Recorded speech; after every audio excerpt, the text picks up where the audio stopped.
Daily Bible డివోషన్స్ని వీక్షిస్తున్న ప్రేక్షకులందరికీ యేసుక్రీస్తు ప్రభుని అతి శ్రేష్టమైన నామమున మా హృదయపూర్వక శుభాకాంక్షలు.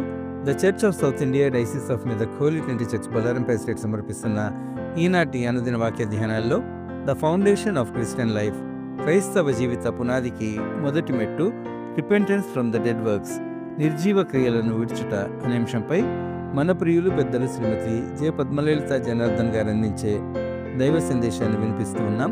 సందేశానికి ముందుగా ఈ భక్తి గీతాన్ని విందాం.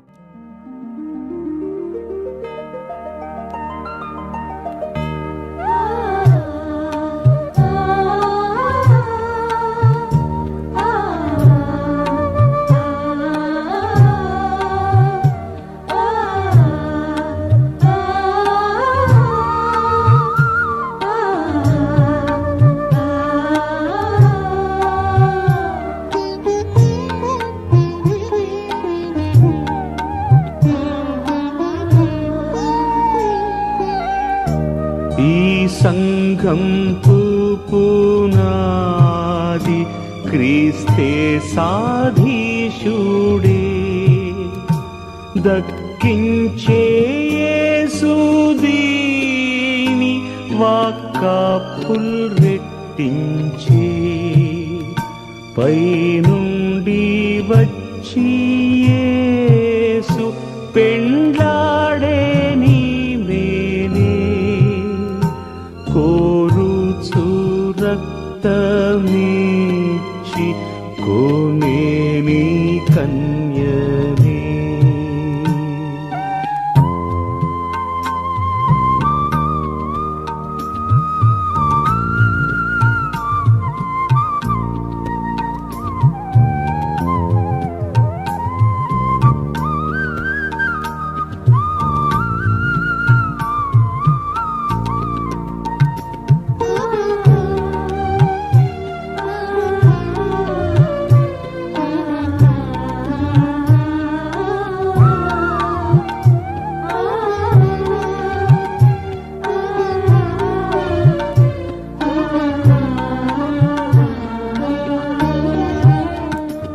ఒక్కడే దేవుడిందు ఒక్క విశ్వాసము, ఒక్కటే జన్మమిందు ఒక్క కుటుంబము, ఒక్క ప్రసాదవిందు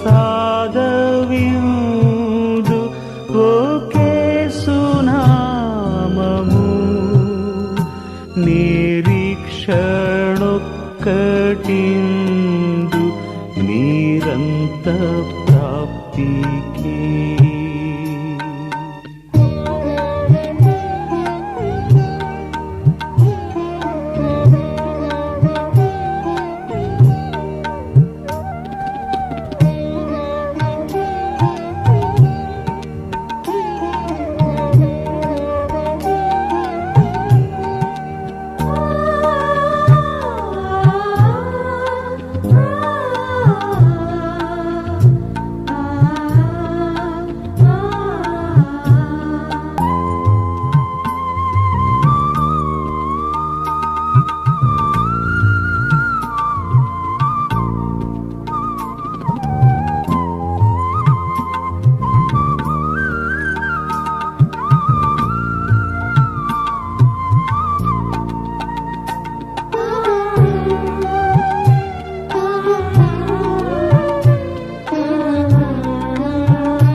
కఠిన దుఃఖ బాధల్ కల్గిన నోర్చుచు, విభవానంద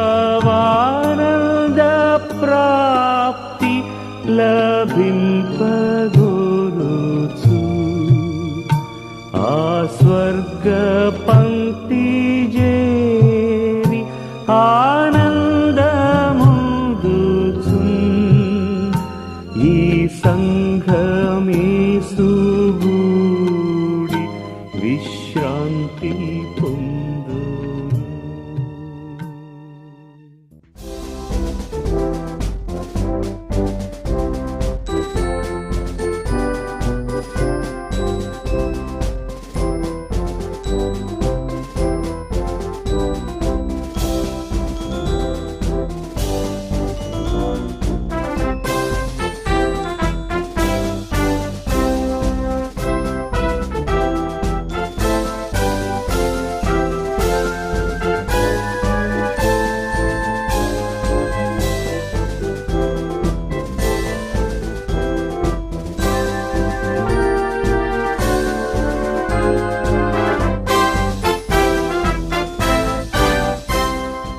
యేసుక్రీస్తు పరిశుద్ధ నామములో మీకు అందరికీ శుభములు కలుగును గాక.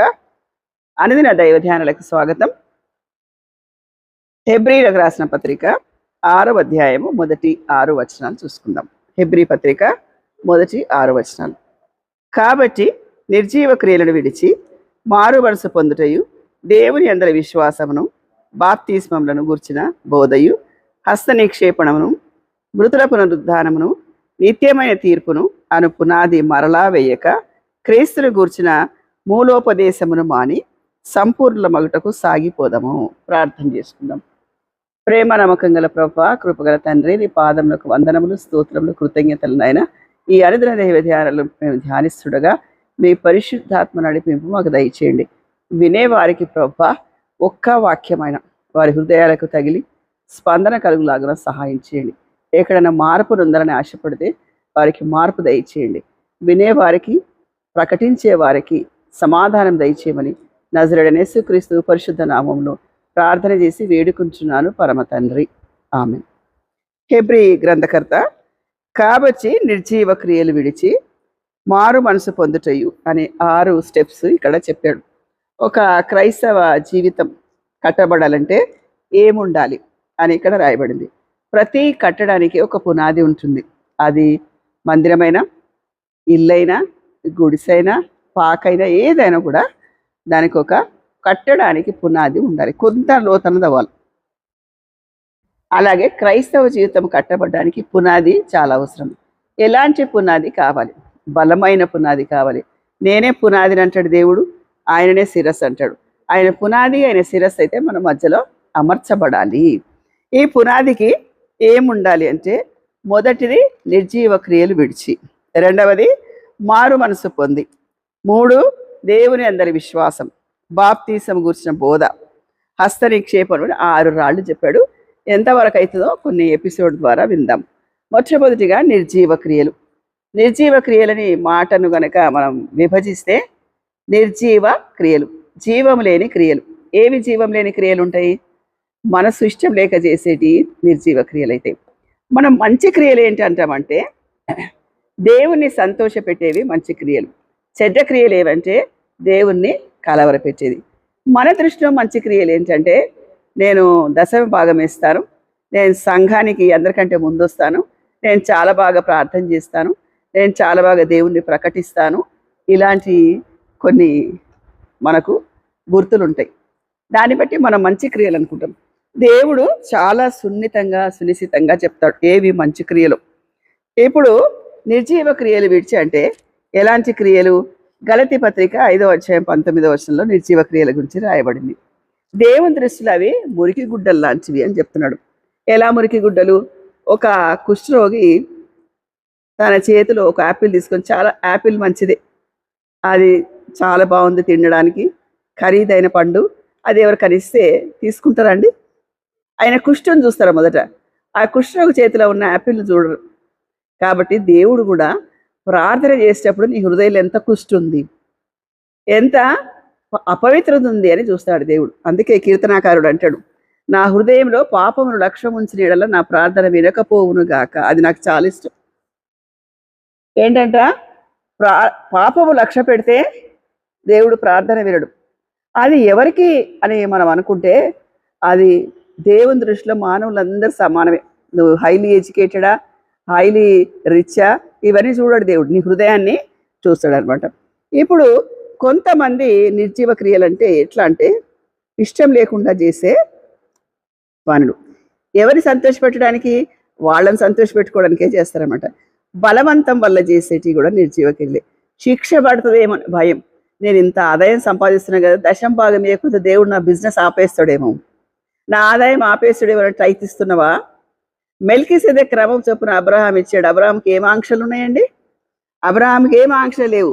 ఆయన సరాసరి దేవునితో మాట్లాడింది కాబట్టి అనుభవానికి వచ్చిన స్పందన.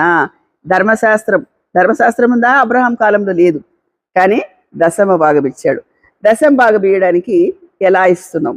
ఇచ్చేది ఎంత అని కాదు, ఎలా ఇస్తున్నామని. అందుకే 2 కాసుల విధవరాల్ని మనం జ్ఞాపకం చేసుకుంటాం. యెషయా గ్రంథం 64:5లో ఒక మాట ఉంది, ఇది చదివి తీరాలి. అది చాలా చక్కటి మాట అండి. ఎలా రాశాడో చూడండి. మనం చాలాసార్లు ఈ వాక్యం గుండా వెళ్ళం. 66 వెళ్తాం, 62 వెళ్తాం, 64:5. నీ మార్గమును బట్టి నిన్ను జ్ఞాపకం చేసుకొనుచు సంతోషముగా నీతిని అనుసరించి వారిని నీవు దర్శించుచున్నావు. నీతిని అనుసరించేవారు సంతోషంగా అనుసరించాలి. ఇప్పుడు నీతి అంటే ఆఫీసెస్లో పనిచేసేటప్పుడు బాగా నీతిగా పనిచేసేటప్పుడు చాలా హెవీ వర్క్ ఇచ్చేస్తారండి. తప్పించుకుంటలకు తక్కువ ఇస్తారు. అప్పుడు మనకేమనిపిస్తుంది, అబ్బాయి నీతిని అనుసరిస్తే ఏం లాభం, మనకే పడ్డదని ఒక మాట సనుగుతాం. కానీ ఇక్కడ సడగొద్దు అని చెప్తాడు అనమాట. ఫర్ ఎగ్జాంపుల్, పిల్లలకు హోంవర్క్ చేపిస్తాం, వాళ్ళకి ఇష్టమే ఉండదు హోంవర్క్ చేయడం. హోంవర్క్ చేసే ముందు వాళ్ళు లాలన చేసి పాలన చేసి హోంవర్క్ చేపిస్తాం. దేవుని దృష్టిలో నువ్వు ఎలా ఇస్తున్నావు దశం భాగం, ఇష్టంగా ఇస్తే, సంతోషంగా ఇస్తే అది సజీవమైన క్రియ. నిర్జీవమైన క్రియ అంటే బలవంత పెట్టి కానీ, శిక్షకు లోనై కానీ, లేకపోతే ఎవరి చేతనన్నా ప్రేరేపించబడి కానీ ఇస్తే అది తప్పుగా దేవుడు భావిస్తాడు. ఒక ఎగ్జాంపుల్ చెప్పి నేను చెప్తాను. ఇది మొదటి రాయి అండి, నిర్జీవ క్రియలు పునాదికి మొదటి రాయి. ఎట్లా అంటే లూకాసు వార్త 7వ అధ్యాయంలో ఒక మంచి ఇన్సిడెంట్ ఉందండి. సీమోను పేతురు యేసుక్రీస్తుని భోజనానికి పిలుస్తాడు. ఆయనకు పలుకుబడి ఉంది, ఆయన ఆతిథ్యమేగలిగే సమర్థత ఉంది. ఆయన పిలుస్తాడు, యేసుక్రీస్తుని భోజనానికి పిలుస్తాడు. అది నాకు చాలా ఇష్టం. ప్రతి లెంట్లో చెప్తాను, ప్రతి లెంట్లో ఈ వాక్యం చెప్తాను. నేను ఎంజాయ్ చేస్తాను, వినేవాళ్ళకు కూడా అది ఆత్మలో వెలిగింపు కలిగజేస్తాను. 40వ వచనం చదువుతాను. అందుకు యేసు, సీమోను, నీతో ఒక మాట చెప్పవాలని ఉన్నానని అతని త్వరగా అతడు బోధకుడా చెప్పుమనెను. అప్పుడు యేసు, అప్పు ఇచ్చు ఒకరికి 2 రుణస్తులు ఉండిరి. వారిలో ఒకడు 500 దేనారములు, మరి ఒకడు 70 దేనారములు అచ్చి ఉండిరి. ఆ అప్పు తీర్చక వారి యొద్ద ఏమీ లేదు గనక అతడు వారిద్దరిని క్షమించను. ఇది సజీవ క్రియ, ఇది సజీవ క్రియ అనమాట. లూకాసు అక్కడ సీమోను పేతురు ఇంటికి వచ్చింది యేసుక్రీస్తు ప్రభు. యేసుక్రీస్తు ప్రభును పిలిచే అంత పలుకుబడి ఉంది, పరపతుంది, అన్నీ ఉన్నాయి కాబట్టి పిలిచాడు. కాబట్టి ఈయన నాకింత పలుకుబడి, ఇప్పుడు నేను సీఎం రేవంత్ రెడ్డి గారిని భోజనానికి పిలిచినానుకో, కాలనీ అంత అబ్బాయి ఎంత పరపతుంది అని అనుకుంటారు. ఈయన పరపతిని పలుకుబడిని చూపించుకోవడానికి వచ్చాడు, కానీ నిజమైన పశ్చాత్తాపం పొందింది మరియ. అక్కడ ఒక స్త్రీ వచ్చిందండి. ఇక్కడ పాపాత్మురాలైన స్త్రీ అని రాయబడింది. సూపర్లేటివ్ డిగ్రీలో పాపం చేసింది ఆమె ఎంచబడింది. ఇంకా కనబడకుండా ఎంతమంది పాపాలు ఉండొచ్చు, కానీ పాపాత్మురాలైన స్త్రీ. సూపర్లేటివ్ డిగ్రీలో చెప్పారు ఏమని. ఏంటంట, ఆ స్త్రీ వైపు తిరిగి సీమోన్తో ఇట్లా, నేను ఈ స్త్రీని చూస్తున్నావే, నేను నీ ఇంటిలోనికి రాగా నీవు నా పాదంలో నీళ్లు ఇయ్యలేదు, కానీ ఈమె తన కన్నీళ్లతో నా పాదములు తడిపి తల వెంట్రుకలతో తుడిచాను. అది ఇంటర్నల్ ఫీలింగ్ అండి. దేవుని దగ్గర కూర్చున్నప్పుడు నీ హృదయం ఎంత బాగా పరితపిస్తుంది ఆయన కొరకు, ఎంత బాగా స్పందిస్తుంది అని దేవుడు చూస్తాడు. నువ్వు నన్ను పిలిచావు కానీ నా కాళ్ళకి నీళ్ళు ఇవ్వలేదు, ఆమె నా కాళ్ళని తన కన్నీళ్లతో తడిపింది. అది దేవునికి ఇష్టమైన సజీవ క్రియ. ఇప్పుడు నేను నెగిటివ్ చెప్తే మీకు పాజిటివ్ అర్థమవుతుంది, పాజిటివ్ చెప్తే నెగిటివ్ అర్థమవుతుంది ఇక్కడ. అందుకని ఇక్కడ ఏంటి దేవునికి ఇష్టమైంది, తన పాప పశ్చాత్తాపం. మన పునాదే అది కదండి, మన పునాదే అది. నేను లెంట్కి వెళ్ళినప్పుడు చూస్తాను, క్యారల్స్కి వెళ్ళినప్పుడు చూస్తాను, ఒక ఇంటికి పోకముందే ఆ ఇంటి హిస్టరీ పక్కన వాళ్ళకి చెప్పేస్తాను, పలనామిట్లా. దానికా మనం వచ్చేది గుడికి. ఇక్కడ కన్నీళ్ళతో నా పాదములు తడిపి తల వెంట్రుకలతో తుడిచాను. నీవు నన్ను ముద్దు పెట్టుకోలేదు, కానీ నేను లోపలికి వచ్చినప్పటి నుంచి ఈమె నా పాదమును ముద్దు పెట్టుకుంటా మానలేదు. నీవు నూనెతో తల అంటలేదు, కానీ ఈమె నా పాదములకు అత్తరు పూసను. ఆమె విస్తారముగా ప్రేమించను గనక ఆమె యొక్క విస్తార పాపములు క్షమింపబడెను. ఎవరికి కొంచెముగా క్షమింపబడను వాడు కొంచెముగా ప్రేమించడని చెప్పారు. నీ పాపములు క్షమించబడి ఉన్నవని ఆమెతో అనేను. ఎంత మంచి ఇన్సిడెంట్ అంటే ఇది. అంటే నిర్జీవ క్రియలు కాక సజీవ క్రియలు ఎట్లుంటాయంటే పాపక్షమాపణ కొరకు హృదయంలో ఆవేదన కలిగి వాక్యం చెప్పినప్పుడు వాక్యం వినగానే అప్పటికప్పుడు స్పందించి ఆవేదనతో దేవుని దగ్గరికి వచ్చి ఆయన పాదములు తడిపినప్పుడు నిజమైన పశ్చాత్తాపము. ఆ పశ్చాత్తానికి దేవుడు తప్పకుండా క్షమిస్తాడండి. ఇది సజీవ క్రియ. ఇలాంటివి చాలా ఉన్నాయి బైబిల్లో. అయితే 1 కొరింథీయులకు రాసిన పత్రిక 16లో కూడా చెప్తాను. అయితే ఇక్కడ సీమోను పేతురు పిలిచింది పలుకుబడికి, మరియ వచ్చింది నిజమైన మారు మనసుకు. ఆయనకు దేవునికి ఏది నచ్చిందంటే మరియ చేసింది నచ్చింది. సీమోను పేతురు ఇంట్లో ఆ ఇన్సిడెంట్ జరగాలని కాబట్టి ఆమె పాపాలు క్షమించబడ్డాయి. ప్రియ సహోదరులారా, దేవుని దృష్టిలో సజీవమైన క్రియ ఏంటంటే ఆయన కొరకు నిజమైన జీవితం జీవించాలి, యథార్థమైన జీవితం. యథార్థవంతులకు ఏ మేలు చేయక మానడారు ఉంటుంది కీర్తనలో. కాబట్టి యథార్థత అంటే స్వచ్ఛమైన హృదయం. కనీసం దేవుడి దగ్గర దేవని ఇక్కడ తప్పిపోయిన నా బలహీనత ఇదని ఒప్పుకుంటే ఆ బలహీనత మళ్ళీ చేయకూడదు సుమా. కాబట్టి ఈ బలహీనత ఒప్పుకొని దేవుని దగ్గర క్షమాపణ పొందాలి. ఇద్దరు ఉన్నసలు క్షమించండి. ఇక్కడ క్షమాపణ, పశ్చాత్తాపము, మారు మనసు ఉన్నాయి. ఇవి సజీవ క్రియలు. ఇవి కాక పలుకుబడి కోసము, పరపతి కోసము, కీర్తి కోసం చేస్తే అది ఆ నిర్జీవ క్రియ. ఆ నిర్జీవ క్రియలు విడిచిపెట్టాలన్నది మొదటి సందేశం. ఈ నిర్జీవ క్రియలు కనుక మీలో ఉంటే ఈ సంవత్సరాంతరం ఎన్నో సంవత్సరాలు వచ్చాయి. మన ఏజ్ని బట్టి ఎన్నో సంవత్సరాలు మారు మనసుని గురించిన సందేశాలు వింటాం, వాచ్ నైట్ సర్వీస్లో ఒప్పుకుంటాం, మళ్ళీ రొటీన్గా వెళ్ళిపోతాం. అట్లా కాకుండా సమయం కొద్దిగా ఉంది కాబట్టి సద్వినియోగం చేసుకోవడానికి ఆశపడి మీరందరి నిర్జీవ క్రియలు విడిచిపెట్టి దేవుని దగ్గరికి రావాలనేది మనవి చేస్తున్నాను. అయితే నిర్జీవ క్రియలు మానేస్తే జీవించే క్రియలు మనలో యాక్టివేట్ అవుతాయి. ఆ క్రియలు కనుక విడిచిపెడితే ఏది రొటేట్ అవుతుంది? సజీవ క్రియలు రొటేట్ అవుతాయి అనమాట. కాబట్టి ఏ విధంగా మారు మనసు పొందాలి అనే దాని గురించి చూద్దాం. అయితే మన మనసు మారాలంటే చాలా కష్టం కదండి. మనసు ఎట్లా మారడం? మనసు అట్లనే ఉంటుంది. మనం ఒక 20 ఏళ్ల కింద చూసిన మనిషి సేమ్ మాటలు ఉంటాయి, సేమ్ నడవడి ఉంటుంది, అట్లనే ఉంటుంది. అబ్బాయి ఈ మనిషికి ఇంత మార్పు రాలేదు ఏజ్ వచ్చినాక కూడా అనిపిస్తుంది మనకు. శరీరం మారుతుంది, శరీరం దశల వారీగా మారుతుంది, కానీ మనసు మారదు. కాబట్టి ఇక్కడ దేవుడు ఏమంటుండంటే మీ నిర్జీవ క్రియలు విడిచి మారు మనసు పొందుడి. ఇక్కడ నిర్జీవ క్రియలు చూస్తున్నాం. కోపము, ఆవేశము, ఆగ్రహము, తర్వాత కొండెగత్తెతనం, ఇవన్నీ కూడా నిర్జీవ క్రియలే. గలతీ పత్రిక 5:19 చెప్పాను కాబట్టి ఒక్కసారి వాటి గురించి కూడా చూద్దాం. 5:19 ఉన్నాయి. శరీర కార్యములు స్పష్టమైన అవి అనగా జారత్వము, పెళ్లి కాకుండా చేసే తప్పుడు పని, అపవిత్రత, కాముకత్వము, విగ్రహారాధన. విగ్రహాలను ప్రతిష్ఠించి ఐడిల్స్ మాత్రమే కాదు, దేవుని కంటే ఎక్కువగా ఏది చూసినా, దేన్ని ఆరాధించినా విగ్రహారాధనే.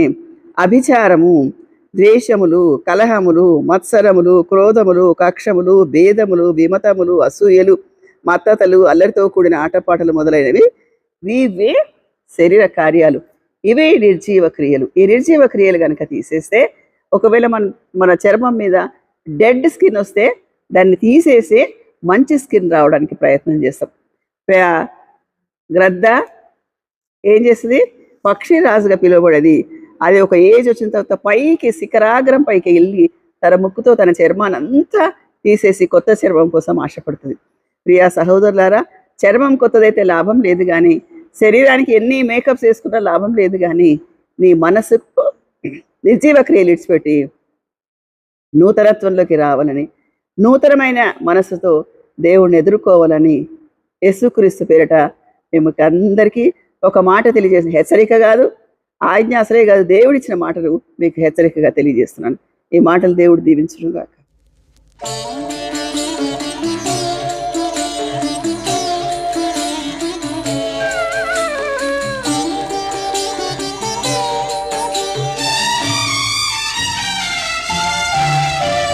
సర్వకృపానిధి యగు ప్రభువా, సకల చరాచర సంతసమా, స్తోత్రం చేసి స్తుతించదను, సంతసమున నిన్ను పొగడదను. మీరందరూ కలిసి దేవునికి స్తోత్రం చెల్లించండి. హల్లెలూయా, హల్లెలూయా, హల్లెలూయా, హల్లెలూయా, హల్లెలూయా, హల్లెలూయా అని పాడదను. ఆనందముతో సాగదను, ఆనందముతో సాగదను.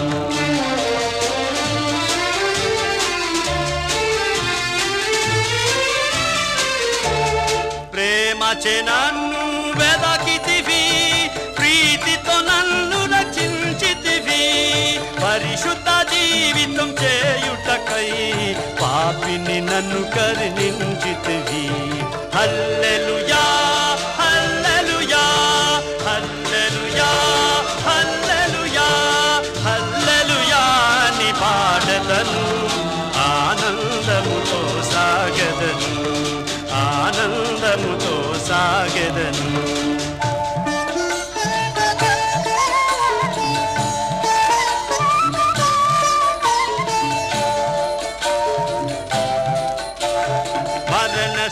శరీరము మార్పునంది మహిమ శరీరము పొందుటకై మహిమాత్మతో నన్ను నింపితివి మరణ భయములను తీర్చితివి హల్లెలూయా హల్లెలూయా హల్లెలూయా హల్లెలూయా హల్లెలూయా ని పాడెదను ఆనందముతో సాగెదను ఆనందముతో సాగెదను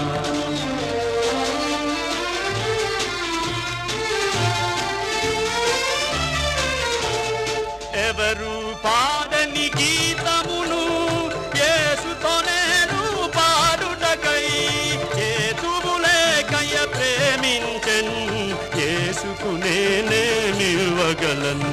హల్లెలూయా హల్లెలూయా హల్లెలూయా అని పాడెదను ఆనందముతో సాగెదను ఆనందముతో సాగెదను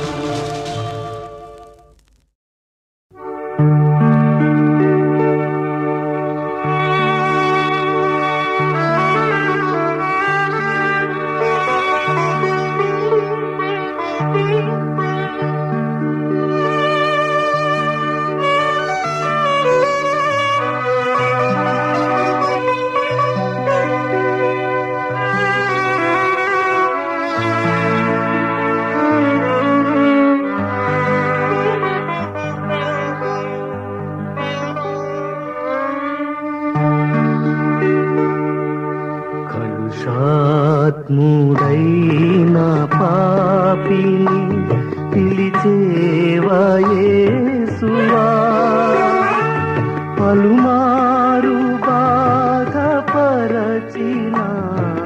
పిలిచేవు మానక కలుషాత్ముడైన పాపిని పిలిచేవా యేసువా పలుమారు బాధపరచిన పిలిచేవు మానక కలుషాత్ముడైన పాపిని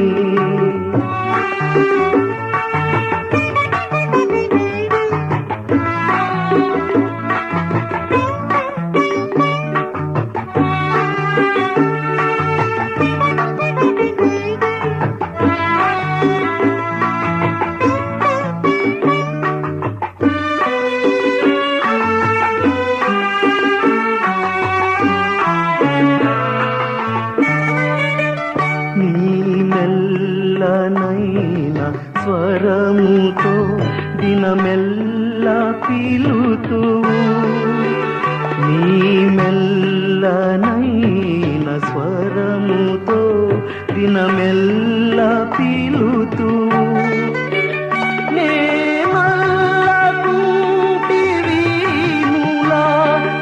మెల్లని స్వరం నీ మెల్లని స్వరం నీ మెల్లని స్వరం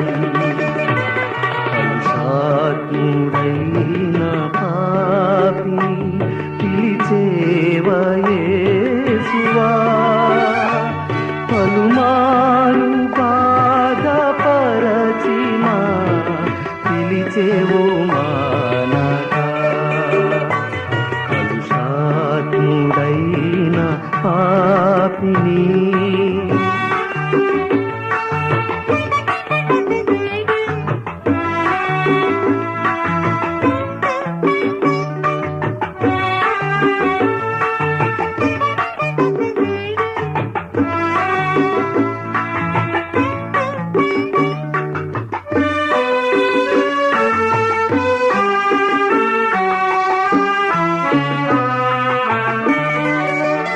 అయినను నా దేవా యేసువా కను పాపమాదిరి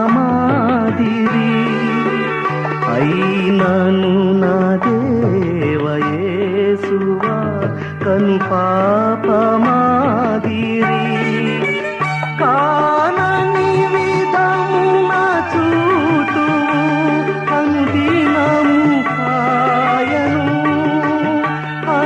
కడియ కాయను అనుక్షణము కాయను కలుషాత్ముడైన పాపిని పిలిచేవా యేసువా పలుమారు బాధపరచిన పిలిచేవు మానగా కలుషాత్ముడైన పాపిని పిలిచేవా యేసువా పలుమారు బాధపరచిన పిలిచేవు